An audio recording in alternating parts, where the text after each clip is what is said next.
A tough story coming out of Tooele County tonight. The mother and father of a 12-year-old boy who sadly died by suicide this week now sharing a message to other families who may be struggling. We want to warn you, this may be hard to watch. We turn now to a nationwide tragedy, suicide. A new report from the Centers for Disease Control says it is growing rapidly among teenagers. Since the year 2000, the suicide rate for teens is up 28%, with an average of 5 deaths a day. Whatever stereotypes people might have about kids that commit suicide, however it's portrayed in TV or movies, was just not our experience with Dylan at all. It was a very silent, very invisible killer that didn't come to our attention until he made his first suicide attempt in September. A night of sorrow in Southern California. Friends and family mourning the loss of 13-year-old Rosalie Avila. The teen took her own life after being relentlessly bullied at school. Tonight, a community is mourning the suicide of a 13-year-old who took his life at school. 7 Action News reporter Ronnie Dahl is live at the police department tonight. Topic of suicide as numbers rise at startling rates, especially among young people. Yeah, so suicide rates jumped 33% between 1999 and 2019. Then there was a small decrease in 2020. But to put it into perspective, 46,000 people died by suicide in 2020. Mental health, suicide. Both pretty touchy yet vital topics today in our society. With roughly 5,000 young adults committing per year, but only around 12 per day, suicide is the third leading cause of death for people between the ages of 15 and 24. In the time that takes to sit through 3 class periods, a young adult takes their own life. A youth suicide happens every 2 hours and 11 minutes. How do we change this? You would think that since the impact is prevalently strong with high schoolers, the first place to make a change would be within schools, right? This film should not only serve a purpose as being a documentary about teens' mental health, but also as a PSA to you, the audience, who are friends, family members, teachers, whoever, to take mental health just more seriously. I'm Lexi Ochiltree, and these are the stories of the students within the walls of the Seneca Valley Senior High School. Hi, my name is McKenna Maka. My pronouns are she, her. I'm a senior at Seneca Valley, and this is my story. My name is Kenzie Kozar. I am a senior at Seneca Valley High School. My pronouns are she, her, and this is my story. Hi, my name is Helena Skibby. I'm a senior here at Seneca Valley, and this is my story. I was being mentally, verbally, emotionally, physically abused every single day on a day-to-day basis. I was severely depressed. I didn't reach out to any of my friends. I wasn't talking to any of my friends. I was lashing out on my parents. I was being controlled every single day, saying how I couldn't hang out with my friends, how I couldn't hang out with my family, how I wasn't allowed to leave the house. And if I left the house, I had to be on the phone with him to make sure that I didn't cheat on him. It got to the point where every time that we would hang out, he would hit me, scream in my face, stuff like that. He would call me crazy, and it got to the point where I didn't want to be here anymore. I didn't want to, because he made me feel like I was such a burden in life, and he made me feel really horrible about myself.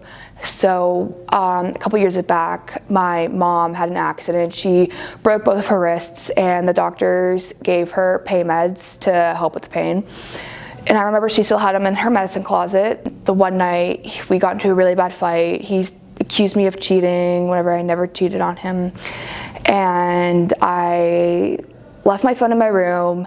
I went in my mom's bathroom and I grabbed a bottle of pills, and I said, if I take this right now, I really need to think about if I'm doing the right thing or not, because at this point I was very depressed. I was slitting my wrists and my thighs. I wasn't going to therapy anymore. I was not myself. So I looked at the bottle of pills and I was like, if I take this, how am I going to be affecting the people around me? Like, what are my friends and family going to do? I'm going to be causing more pain if I take these right now. So I just thought about it, and I looked at them, and I actually flushed them down the toilet, and I threw them away. Even after that, I would still self-harm by even turning the hot water on, like really hot whenever I was in the shower, so I would get burns. I would purposely bash my hand into the wall or into my car. I was continuing to slit my wrists and my thighs. I would starve myself, and I would work out too much to the point where I was getting really dizzy and really nauseated. I finally was like, hey, like, this is going on, and because I wanted for help because I didn't want to live like that anymore. I was just incredibly sad. Now it's time for me to get healthy and better again. So after that, I finally was going to therapy consistently. I was going to CrossFit consistently and working out the right amount by also eating the right amounts. I was reaching out to my friends again, my family. Me and my mom weren't fighting anymore. I was finally finding my happiness and my spark again. And it just felt amazing. And I'm like, I don't understand why I let this happen. Like, this was all I can control, and I could have prevented this from happening, but everything happens for a reason, you know? So.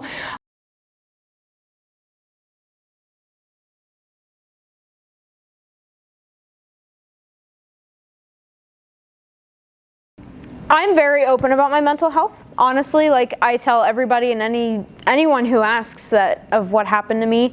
I was in a very abusive relationship for about a year, from February of 2020 to about March of 2021. I was abused in every single way possible that you could imagine. Physically, mentally, emotionally, anything. I was sexually assaulted in that relationship, and I didn't figure that out until like 3 months ago, but it is what it is. My dad is narcissistic. He has narcissistic personality disorder. Obviously, I struggled a lot with mental health over the course of 2 years. And those, of course, are the two most important years in high school, your junior and senior year. You struggle the most. And my grades were failing. I was missing so much school, you know, like, my dad was my best friend. And he was my ride or die. And whenever I figured out, when my parents divorced, that he was turning me against my own mom and he was cheating on my mom, and I put it together, I had to cut him off for my own mental health. And that was the start of most of my depression. You know, besides for my psycho abusive ex, he stalked me at work, he followed me home, and he screamed in my mom's face at the end of my driveway. And he made me have a panic attack in my kitchen while he did that. I had to get a PFA against him and take him to court. You know, that's so traumatizing whenever you're 17 years old. You know, you don't know what to do. And my dad just, you lose your dad. Like, that's your dad, and you lose him because of his own selfish decisions. And you could see the effect of my mental health in my everyday life. You know, I wasn't getting up every day. It was not the typical signs of depression. It's all, my grades were failing so bad. Like, I have to do a credit recovery course because I failed my math class last semester. I missed so much school. I missed so much of my life because I was still processing what had happened to me. And I still am. I'll get flashbacks every once in a while. I have such bad PTSD that, you know, like, I don't remember a lot of the things that happened to me in the last year. So when I was in 10th grade, I had gone through a really, really hard week. And it was a lot. That year, my mom had almost killed herself drinking, and it was a lot on my mental health. I was also being sexually abused by a boyfriend and mentally and emotionally abused. In 1 week, I had accumulated 23 self-harm scars. And finally one day I couldn't do it anymore. I couldn't bear the thought of sitting through the rest of my classes. My grades were dropping. I had a D, and those are extremely important to me because I had the thought process of, if my grades are not perfect, I'm not going to get anywhere in life. So I went to the guidance counselor. I was like, hey, this is what's going on. I was also in the middle of the SV musical, which was also something that I was stressing about. And she had a daughter in the SV musical, so she was like, all right, just go home, take a break, relax, and you can come back tonight, and that way you were ready. So she sent me to the nurse. I was also going through an eating disorder. The nurse made sure I ate. She also, despite me saying that I wasn't religious, she started talking to me about God, which was really interesting in a public school, but overall she was really nice and she treated me pretty well, but it kind of made me uncomfortable to talk about religion after something like that. And then when I got to the musical afterwards, I was told that I could not be there and I had to go home. I was not welcome there because I had missed school, even though I looked at the director. I was like, the guidance counselor told me I could be there. She goes, I don't care, I have administration here tonight, you have to leave. That was like the cherry on top of all of that, and that was right before COVID. So COVID, not being in school because there was so much social anxiety, and I started even developing tics.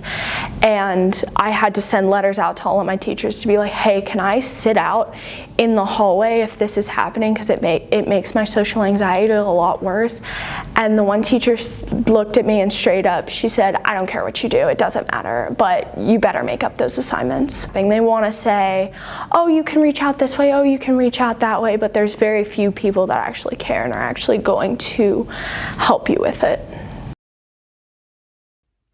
In a conducted forms quiz, I asked students on various social media platforms within our school similar questions.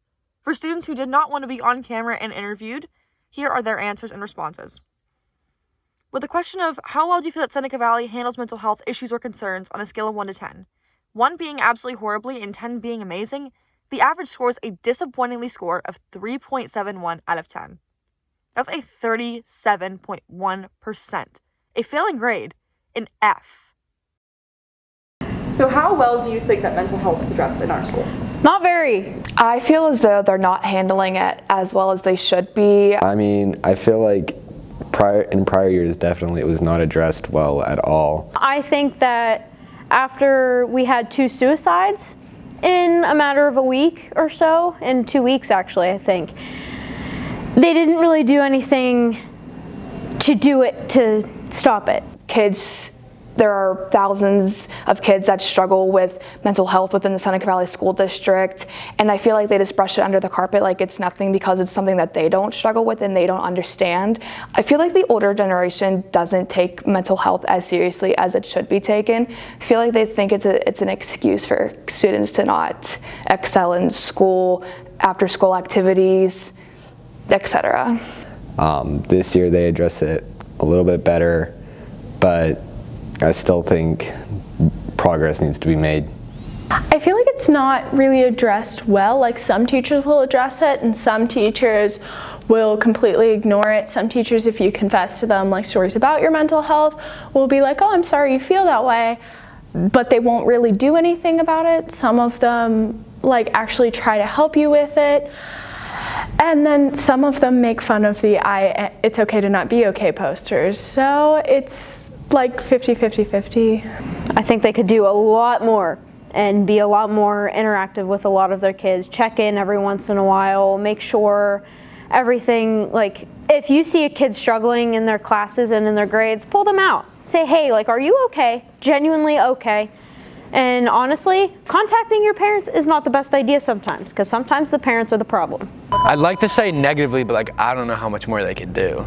That's just, well, because I don't really think about it that much. I think they try to address it for like as much as they can, but there's definitely more things that need to be done to make it a healthier environment for mental health, like awareness and everything, and just make it an environment where it's not breeding a type of mental health. I think Seneca Valley handles mental health issues decently.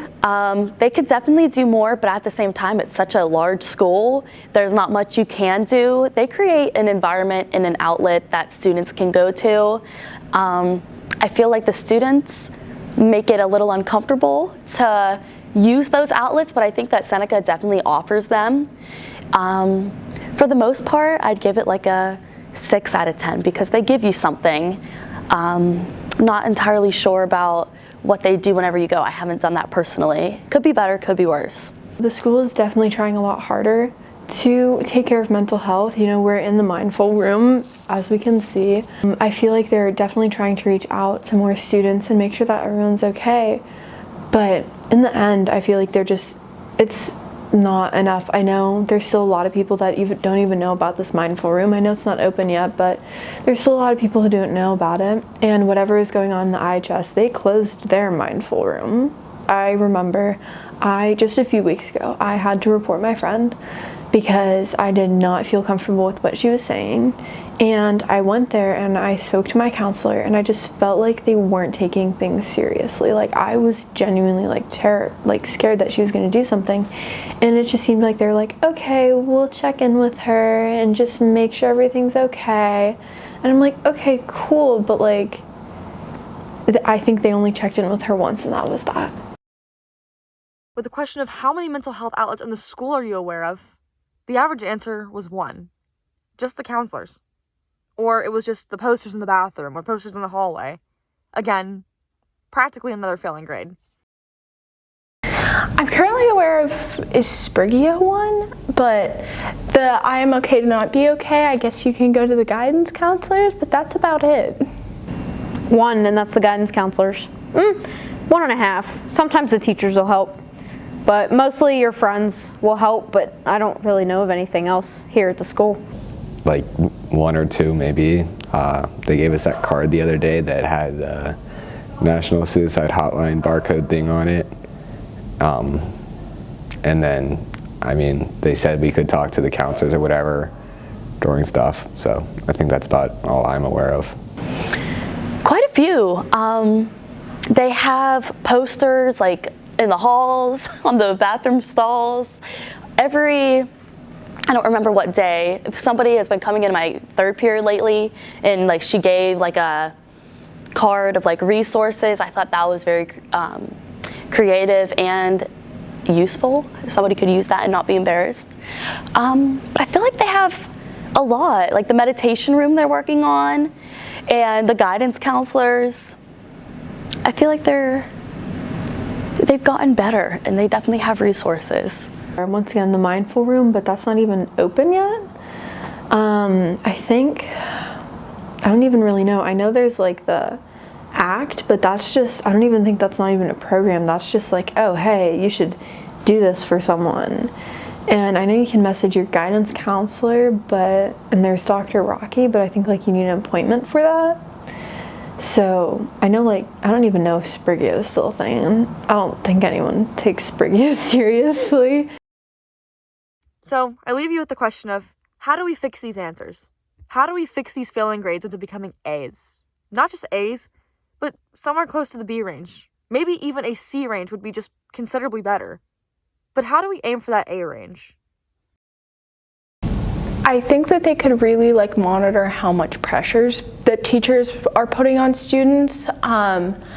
Some things, especially like grades or like senior projects, teachers can dump a lot at one time, especially like big papers with shorter deadlines. We are all high schoolers and we're all growing and developing, and I understand that we are trying to work towards preparedness for college, but a lot of this can be really hard because you're also trying to figure out who you are and trying to balance like not only school but maybe a job, friends, and all of your other needs, and it's so quick. It'd be pretty sick of them to offer us a paid therapist that we could go to at any point during the school day. Personally, I feel like they should be having more outlets for kids to reach out to, because kids struggle with different things every single day and we don't know about it. So I feel like there should be more outlets. I feel like there should be more positivity. I feel like they should say, like, make announcements on the morning announcements every morning. I feel like the school is doing the best they can, because there's so many people, it's difficult for them to pull every single student out of class and try to ask them a question and get to know them, because that would take the whole year to work with every student personally, and you know, then you have levels of comfort. Some students may not like that. I think they're they have somewhere where you can go, and I think they're considerate of it. And most of my teachers are all understanding if I ever say I miss for like a mental health reason. They're like, okay, like that's all right, we can make up whatever you missed. So I feel like they're doing the best they can. I feel like having teachers take a course on different mental health things and what to look out for and how to help students through it. I feel like a lot of teachers are very good at doing that already, but there's still a lot of work that needs to be done, and especially just creating awareness to teachers and how maybe some classes are going to be more stressful and like some activities are going to be more stressful for someone with different mental health issues than a normal quote-unquote kid.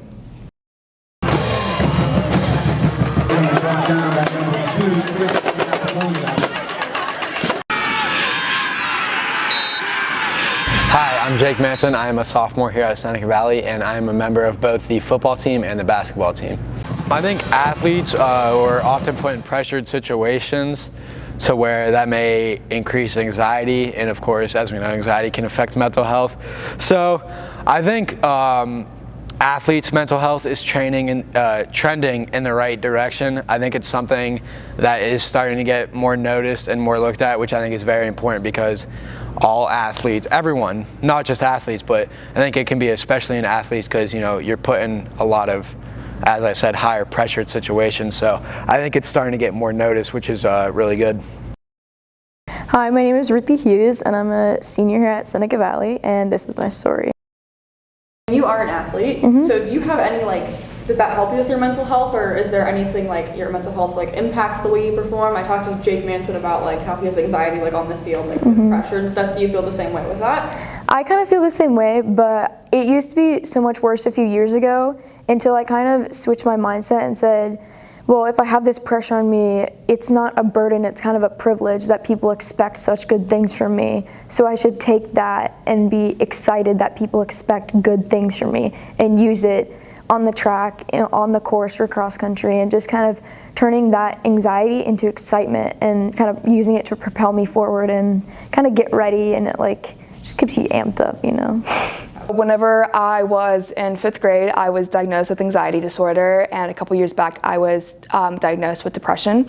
And I started CrossFit whenever I was in 7th grade, and through these 5 years with struggling with mental health, I feel as though my mental health has strengthened because of how CrossFit is supposed to be executed at a very high intensity, and I love the high intensity. I love the strenuous workouts. I love the pressure, and I just love going to the gym and seeing my mini family there and connecting with them and working out, lifting heavy weights, and being a girl boss.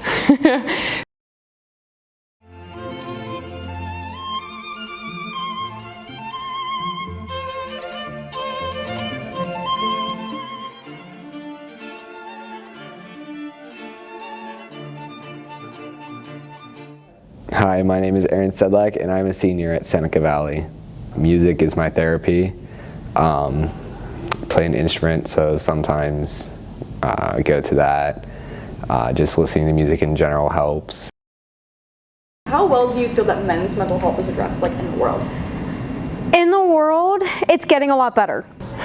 It's not at all, because I feel like society doesn't accept men's mental health as they do women's mental health, because women speak up more about it than men do. As a male, you've kind of learned that people just don't really acknowledge that you have your issues. It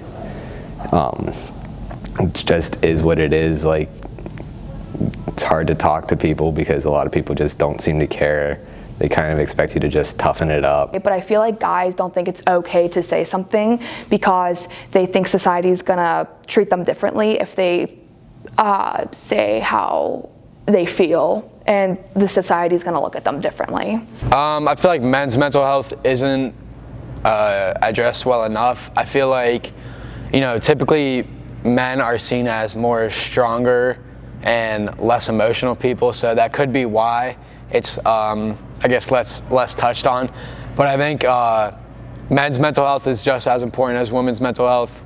Women's mental health is just as important as men's mental health. I think they go both ways. They're both equally important, and I think I think men's mental health needs to be touched on more because it's just an important topic in today's world. Honestly, especially in America, there's a huge movement towards men's mental health. A lot of people are still raised, a lot of guys are still raised to just stomach everything. You're fine, you're a guy, you shouldn't cry. BS!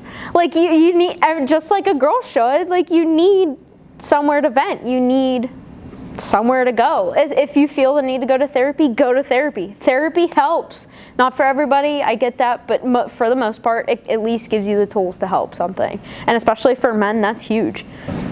Men's mental health compared to women's, I wish that men had more of an opening because they all get told to man up and they can't cry, and I really hate that because I wish that they felt more comfortable crying because all of my guy friends feel like they can't cry, they can't communicate their feelings without being called names or being made fun of, and I wish they had more support because they struggle just as much as women do, maybe more because they're taught to hold it in, and holding it in just gets worse. It makes it worse.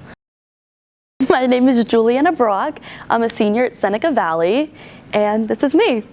I think it's being taken very seriously, especially with everything that's been, like with the pandemic, everybody's been experiencing it more. It's more normalized, which I like.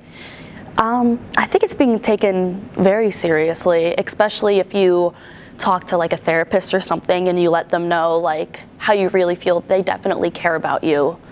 And if you're going to the right one and sharing the right information. I have OCD myself. I've had it since I was in 3rd grade. So since I was about 7, right now I'm in like a stuck phase because I'm debating getting scanned for my tics, seeing what they are. So it's very embarrassing talking about it with people, but it doesn't have to be embarrassing. Like, it's very easy to beat yourself up and be like, oh my God, like I'm a freak. But everybody gets anxious and everybody has their problems. And honestly, like we can all support one another. So at the end of the day, you just gotta look at the bigger picture. Everybody has their struggles, but everybody has their blessings. And we just gotta help each other. We just have to be kind because everybody is wonderful. So despite what you have going on in your mind.